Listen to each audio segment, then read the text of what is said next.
न करता त्या पैशामधून त्यांनी हरित शाळा पुरस्कार सुरू केला, त्या पैशाच्या व्याजामधून मिळणाऱ्या. आणि नंतर मग चांगली माणसं असे जोडले गेले, त्याच्यामध्ये सिद्धार्थदादा पण जोडले गेले.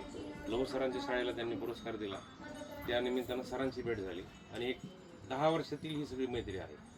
फक्त कामामुळं एकत्र असलेली ही सगळे माणसं विचारांनी बांधलेले आहेत. दादांकडून प्रेरणा घेऊन या माणसानं वन विभागाच्या जमिनीवरती 25 एकर जमिनीवरती आज 25,000 झाडं लावलेत आणि जगवलेली.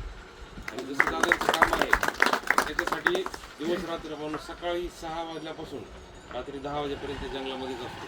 सुट्टीच्या दिवशी हा माणूस कोणालाही भेटत नाही, फक्त झाड आणि झाड. आणि इतर दिवशी सकाळी उठायचं, जंगलात जायचं, 10 वाजता यायचं, शाळेला जायचं, शाळेतून आले की परत जंगलामध्ये जायचं.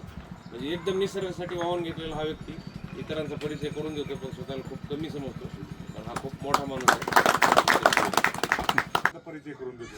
कारण मला सूत्रसंचालन हे ते कधी मी केलेलं नाही आणि बोलण्याची पण प्रॅक्टिस नाही. मायला दादा उगं भावनिक आपलं आयला मोठमोठे कार्यक्रम म्हणजे प्रकाश आमटे यांच्या प्रकल्पावर येऊन थांबतायत की सिद्धार्थ तुझं काम माझ्यापेक्षा मोठं आहे म्हणून. कोण बनेगा मराठी करोडपती हा माणूस नागराज मंजुळे सरांसोबत आहे आणि हे म्हणत मला बोलता येत नाही. उगाच भावनिक दादा आपलं.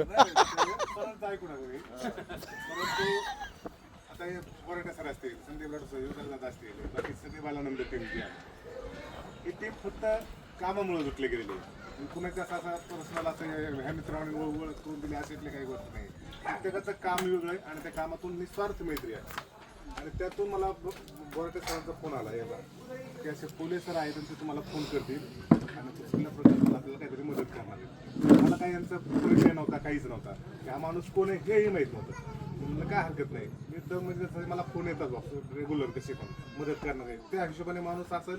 आणि मी ते त्यांचा फोन आला मला तुम्हाला मदत करायची आणि त्यांनी मला 1000 रुपये टाकले. तर मी म्हणलं आता मदत करणार त्यांना कधी असा नमस्काराचा नाही की तुम्ही आम्हाला मदत केली, आभाराचा मी साधा एक मॅसेज सुद्धा आतापर्यंत त्यांना केलेला नाही.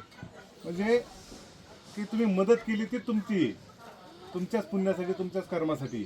तुम्ही माझ्या मला मदत करत नाही, ती तुमची. आणि त्याच्यामुळे आभार मानण्याचा आपला हे नाही.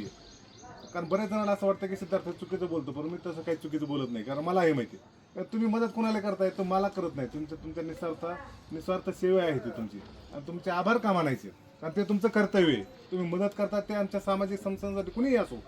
तो माणूस काय उपकार करत नाही, कारण त्याचं ते कर्तव्य आहे. तो या राष्ट्रात जन्माला आहे, त्याचं ते कर्तव्यच आहे की ते प्रत्येक प्राणी, वनस्पती असेल, सेवा असेल, राष्ट्रसेवा असेल, ते करणं गरजेचं आहे. आणि तसा हा माणूस कुणाचीही म्हणजे अपेक्षा न ठेवता निस्वार्थ मदत करणारा आयुष्यातला 3 व्यक्तीपैकी हा एक व्यक्ती आहे. म्हणजे माझ्या आयुष्यात मला भेटलेल्या 3 व्यक्तीपैकी जो की त्याला कसलंही मोह नाही आणि निस्वार्थ पद्धतीने मदत करणार असे जयवंत दादा आहेत. आणि खरंच माणसातला देव माणूस म्हणून